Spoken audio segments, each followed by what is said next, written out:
Hey guys, in this video, I'll show you how to face swap in CapCut. All right, so let's begin with the video. First, go ahead and open up CapCut.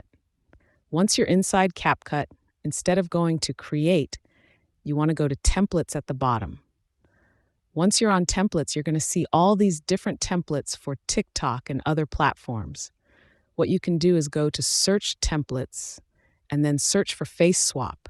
That's going to load a bunch of different templates where you can swap your face. Now, some of these are going to be a bit dodgy and might not work properly, whereas some will work perfectly. You'll have to find the ones that are most popular and work best. I'm going to try this one called Me as a Different AI. If I go ahead and click on this, the template will put my face onto all of these different pictures once I upload it. Hopefully it works. Sometimes these templates are a bit experimental, so they may or may not function as expected. I'm going to go ahead and click on Use Template. Then I can go to Photos and find a clear selfie or picture that clearly shows the face. Once I select it, you can see that it's going to put my pic's face on all of these clips. Next, I click Next, and now my pic's face is loaded onto this template.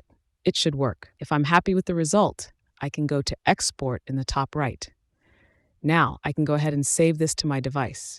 There you go. You've now saved this, and that's how you can face swap in CapCut. So that's basically how you can face swap in CapCut.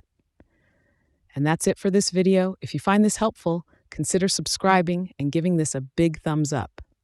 Thanks.